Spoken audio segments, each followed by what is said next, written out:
All right. So this thing we were just talking about kind of segues into what I was want to talk about. So my thing is also connected to the Oscars. Do you think the Oscars need more categories, and if so, which ones?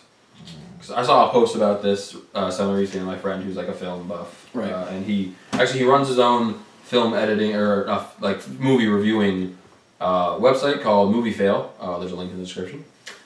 And so he had posted this thing. My friend, we'll put a link to it as well. I don't remember exactly where it's from, but it's new ideas for categories that this person thinks that the Oscars need. The only one I remember off the top of my head was mocap, because it's becoming more and more of a thing.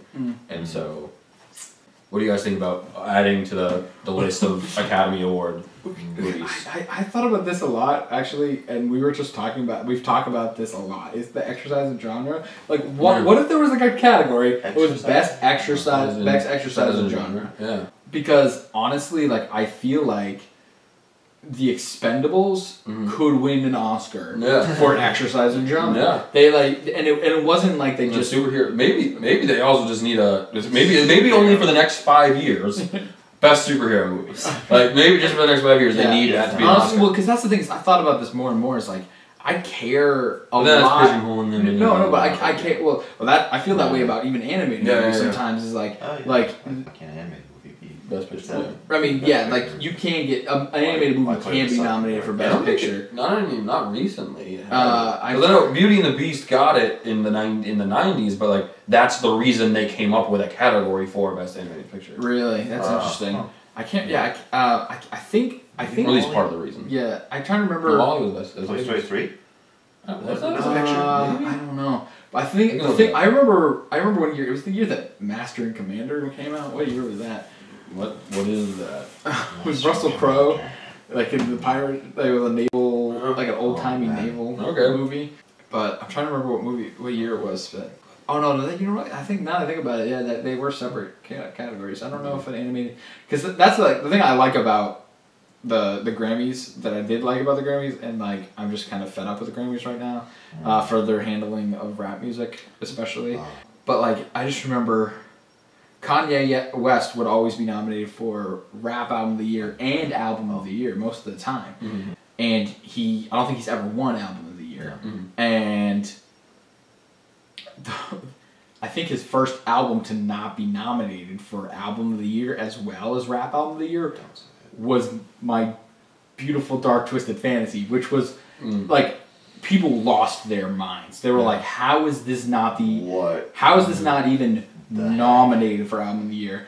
I mean, they're like, this is for a lot of people, like not just rap fans, like a lot of people were like, amazing. I remember listening to the squarest dude I've ever listened. I was gonna say white dude. I was just gonna say the squarest white dude I've ever heard in my entire life pontificating for like 10 or 12 minutes on NPR about My Beautiful Dark Twisted Fantasy. Like, I was just and I just remember thinking like, yeah, dude, this guy's got so much shit right going right now. Like, and I just remember I didn't even look at the Grammy nominations and stuff, and I was like, I saw the thing that said Rap Album of the Year, and I was like, oh, Kanye's got it. There's no doubt in my mind. And then somebody pointed it out to me. They're like, man, did you see the nominees for Album of the Year though? And I was like, oh no, what? And I look, no Kanye. I lost my freaking mind. But so like, it was weird to me that an animated movie, like, I guess you could celebrate animation separately, like, because there's certain categories that a live action movie just can't be nominated for, like, you know, for like an actual animations and stuff like that. And there's certain things that like I don't think animated movies, like, because like on one hand, like the vocal performances that are turned in are acting, but like it's different. Acting like maybe they need a voice category. So maybe I think that was another one. Challenge the actors and actresses, like manipulate their voices. Have that. I think that was another category in actor and actresses. I think that was another category. That'd be cool. On the list. And I think you could have the big four in voice and regular acting. If you really insist on separating animation from film, because honestly, like I just didn't understand how how hard they snubbed the Lego Movie. Oh yeah. Like that movie is one of the most yeah. like philosophically profound things I've experienced in the past. I was 5 like years. between the snubs at Selma and the Lego Movie, like I did not watch the Oscars. I did watch on YouTube later the live performance of Everything Is Awesome because it was awesome. Yes. And they for like 2 seconds they brought Batman out and had him sing the "Dead Parents" song. It was awesome. But yeah, that was really cool. Yeah, so I think that definitely voice acting. I'm pretty sure that was on the list, which Yeah. was in the description. Motion capture, I think, is definitely something. But like, part of me is like, are they just inventing that category so we can give Andy Serkis the Oscar every couple of years?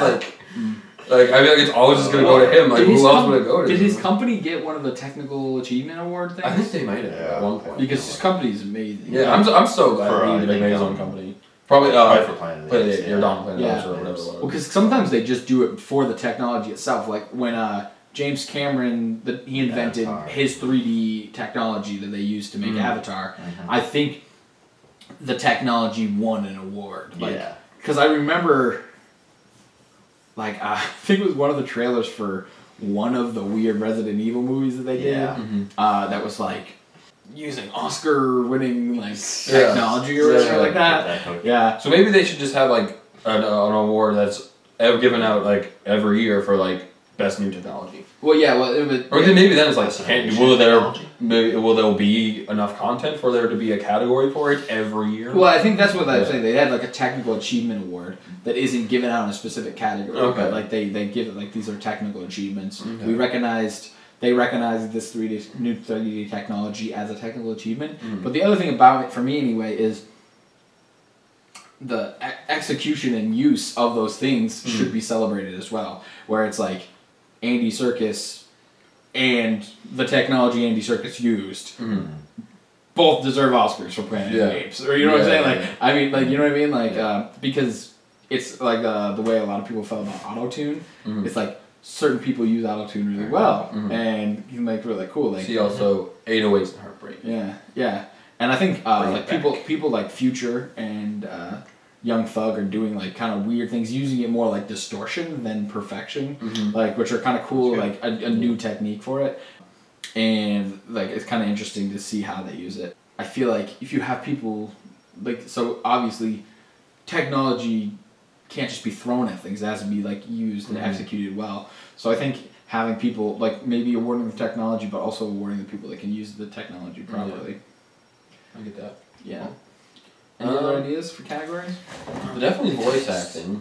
That would be. I think that's kind of a big deal. Just like there are quite a few categories. Like there's a major categories, but like Yeah, well, the stuff like they don't show. Yeah, on exactly. the That's the thing. I think they performances, need to be like, more during the transparent commercials. about that. Like there's like this subcategory, this Yeah, category, there's like this short category, film this, and like international film and original stuff like that. score, soundtrack. Yeah. There's a lot of stuff that don't get screenplays. broadcast. Yeah, so there's original score and there's soundtrack, right? Yeah. Those are separate things. And there's also like song. Mixing, editing. Yeah. Is there Yeah. a conducting award though? I don't think Because a lot of times the composer of the score doesn't always conduct it. Yeah. And because that's the thing I wonder too about that with because like I wonder if is there a best adapted score thing because Thomas Newton? I think it's Thomas Newton.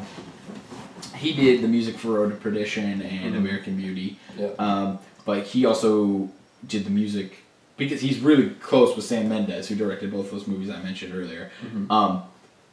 He did the music for Skyfall, and he incorporated Parts of the James Bond theme, which is written by some other guy. Right, and he also incorporated parts of the song Skyfall, written by Adele. And all of her people. Yeah, it was like her and one other guy. Yeah. Like I mean, she's badass. Incorporated like there's a part where he's like on the gondola thing going into like the and there's like the dragon lamps and everything. And I just remember hearing like the dun, dun, dun, dun, Yeah. and I was like, wait, Or like especially something Skyfall where theme. music, because Bond has his own theme, obviously. Right. But then also each movie has its own theme. Yeah. And I think so specifically for James Bond, I think that's an important thing to acknowledge how there's the song for the opening credits, the song for James Bond himself, and then the music that goes along with the rest of the film, but like those all get kind of incorporated with each other. And I think that's a really interesting point. Yeah. Yeah, because I don't have like the official list of all the categories they have, but I think that especially the way film is changing lately, like, and like sometimes some things like I think Kevin Spacey kind of hinted at this, where it's like the distinction between television and film is being blurred. Yeah. Yeah. Especially with like the dawn of like Netflix puts out a series, but it's really who's like, and they're each written as individual episodes and directed by individual people, but they all kind of. Also, can we talk about like what an idiot I've felt like when I realized how many episodes of House of Cards were directed by David Fincher? I was just like, oh, freaking course. Like, I mean, don't know who David Fincher. Fight Club and The Social Network. Oh. No, yeah, he did Fight Club, Social Network, and Gone Girl. Oh. I think he did all three of that. And Robin Wright directs like a bunch of them in season 3. Yeah, she directs like 1 or 2 in season 2 and like 3 or 4 in season. But I was just like, if you think about like those like kind of like shots, those gray skies and like the white marble and all that stuff. I was like, this is it's so obviously him, and I just felt like an idiot that I didn't realize. Well, I mean, it's probably not as much of like an idiot I felt as when I figured out that Professor X is Martin Luther King and Magneto is Malcolm X. I didn't realize this until a couple weeks ago, and I was like, I'm an idiot. Yeah. So. Yeah. This is on Wikipedia right now. They have like list of nominees for the Academy Award for Best Actor, list of Academy Award winning families, list of Best Actress winners by age, list of people who have won Academies, Emmys, Grammys, and Tonys. You think that Ezra Cohen tweeted? Where it's like, so he's like, forget about EGOT. In order to be a true god, you need a Grammy, an Oscar, and a Dragon Ball. And I was just like, what are you doing? This is ridiculous. He is bananas, that guy. Oh my god. I'm gonna see it. I think it's one of my favorites. I got another message. Oh yeah, it's talking to him. Stop talking to him. Oh my god, I can't find it, dude. This is just bizarre. That's so how weird. many categories there are and stuff. They're like, I don't think anybody was like willing to just. I was like, how do they give out the awards without knowing what awards they have to give out? Yeah. Maybe it varies from year to year. I think there's been some variation between years. Create this little category. Like the year after Tom Hanks won for Forrest Gump, they just didn't have the best actor. No. They should have really taken a year off. Out of respect. Oh man. Yeah. This goes out to you, Tommy.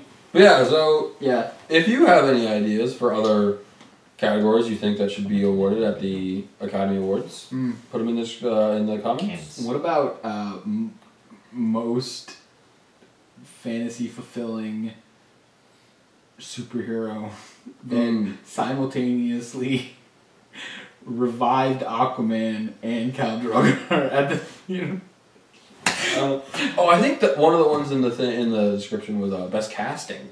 I don't think there's an award for that. There's not a casting award? I don't think there is. Shut up. Well, let me Google this shit. Because, that would be. Yeah. That is... Oh, yeah. man. If that isn't... Oh, man. Yeah, casting is an art. Dude. Yeah, you have to... I gotta Google this. Let me see if I can't find that one on Soren's wall. Found a link on your mom's face. You've just been like a real child lately, like with all these like dumb insults and like. I know you are. What am I? It's just a Kimmy Schmidt, isn't it? I don't know. Is it? Have you seen that? No. Oh my god, it's so good. Academy. Jesus. Oh my god, yeah, this is from 2013. Casting directors celebrate a new Academy branch that are hoping for a casting Oscar. Should there be a Best Casting Oscar from 2010? Also, Oscar Isaac cast as X-Men villain in Apocalypse. Because I used the word Oscar in casting. Maybe they. You know what makes me think of? Yeah. You know what makes me think of? When I was talking about a movie about my life. When I was dying. I was like, for some reason I was like, I had this whole idea that I was going to be dying in bed. It was probably some long-winded joke. Yeah. And I was talking about how I'm going to be dying of it, but as I'm dying, I would demand that Colin Farrell play me in a movie about my life. Right. And then I was like, and include this scene in the movie. Yeah. And then you'd have Television's Noah Wiley demanding that he be played by Colin Farrell. I was like, I'll watch any movie where Russell Crowe plays somebody from the Bible. Because I think he's the guy with it. HBO miniseries. Stories of the Bible. Yeah. Russell Crowe, like, Yeah. just changes his character. Just Russell Crowe though. You have like multiple takes. Yeah. Or you could just do it like drunk history style. Oh. Like, where you just have like. I need to watch more of that. Yeah. Anyway, So apparently there was some like awesome drunk history casting. I was looking through someone's IMDb page and I was like, they played that person in Drunk History? This is the best thing I've ever heard. I don't remember who it was now. So we Googled it, and it's true. There is no casting Oscar at the moment, and apparently there's a new branch opening up of the Academy, and they're hoping that this branch will help bring about a casting Oscar, which I think all three of us agree There should be one. is a little late to the party. Yeah. Like I mean, holy crap. Yeah. Yeah, I think that could also be a place where even the hoity-toity Oscar people could acknowledge superhero movies. Oh yeah. More easily. Yeah, because there's quite a collection. Yeah. Yeah. Oh yeah, superhero casting like Especially because that's where you're casting not only for the role itself, but also for the comic book. You know, you have to get someone who can evoke all the stuff that comes from the comic book as well as what's actually being portrayed on the screen. Yeah. Speaking of which, I mean, superhero casting rumors and They just dominate the internet. speculation It's and like- everything. Dude, it's like a full-time job for me. Yeah. I would seriously sit in a kiosk at the mall and let anybody come up and talk to me about superhero casting. Ideas. And yeah, just ideas for Yeah. superhero casting. Like I might even just pay $65,000 for a mall kiosk and just sit there and have a sign that says "Talk to me about superhero casting." And so the thing that's how much a supermarket a mall kiosk costs. Like for like if it's one of the ones that's like actually a kiosk and not just like a little booth thing. It's like once a year, is it just up? That's it. And you're like yeah, it's like Yeah. I mean, I'm sure you could set up like a payment plan or whatever, but like I was just like, that's kind of crazy in a way. So I'm a little bit biased here when I'm talking about superhero casting. But one of the people that I theorized might be cast as one of these guys up here, if you can't see fully, is the Justice League and some Klingons. There's this big rumor going around about who might play Green Lantern, and it's Chris Pine, which was one of my picks. Which was my top choice. Like, Definitely. as soon as I heard the Ryan Reynolds Green Lantern flopped, I was just like, Ryan Reynolds should have been the Flash. Chris Pine should be Green Lantern. Like Yeah. I said this back in like 2012. Yeah, I think I said it as soon as I heard that they were gonna do. They were actually going forth with the Justice League plan. That's when after it was like sometime after Man of Steel. But yeah, for me that was like he was one of my front runners. As soon as I realized that they were insisting on doing Hal Jordan. Yeah. I still think Common as Jon Stewart would be the coolest. Yeah, I feel like he could hold it down. Yeah. He'd be pretty badass. Yeah. And then they were talking. There was a rumor going around for a while that because they were going so different with Aquaman, that they might be going outside of like the New 52 look for other members of it, and that I can never remember his name, but the guy from 12 Years a Slave was rumored to be in the running to play Jon Stewart in the Justice League movies. Awesome. Yeah, he would be a pretty great one. The other one that I hear from a lot of comic book fans, they want Kyle Rayner, who was like I think the third Green Lantern. Oh. And the thing about him is that he doesn't have any military background. He was a graphic artist, so all the stuff that he creates with his ring is like very artistic and flowy and very art centric, rather than being like tanks and missiles and stuff like that. I actually heard another podcast talking about the Green Lantern ring thing, and it was just what was it, Kyle Rayner? Yeah, Kyle Rayner. Okay, I think it's Rayner. Okay, yeah. But yeah, so the thing that was interesting about it was like they were talking about like how his ring works, and I didn't really like. It's so confusing how the Green Lantern ring works because like it can make physical mass, like it can hold people, and like you can create like highways that people could drive across, and then like when you create a missile, it like you can like throw a missile and the missile explodes, but I'm like, how? Yeah, because can they like create mass that also explodes? Like I mean, like why could you because like if you could really change the chemical prosperities of that, like what would keep you from like making a glass of milk and drinking a glass of milk? Because people seem to think that that's out of the question of the Green Lantern ring. Or like, could you just make poison and have it swing up someone's nose and down their throat? Who knows? Yeah. Anyway, maybe it's one of those things we're just not supposed to think about. Suspended disbelief. Yeah. People have a hard time with that when it comes to superhero movies. Yeah. Anyway, yeah. So that's this has been another edition of The Proof is in the Podcast. Casting, it should have an Oscar. Be deliberate about your movie slates, and if you have some actors and you know how to use them, and you don't fall back on old tricks, you can make some badass movies. Yes, sir. And that's what we learned today. All right, guys. Thank you for joining us. Thank you very much. We're gonna go watch The Royal Tenenbaums. We'll talk to you later.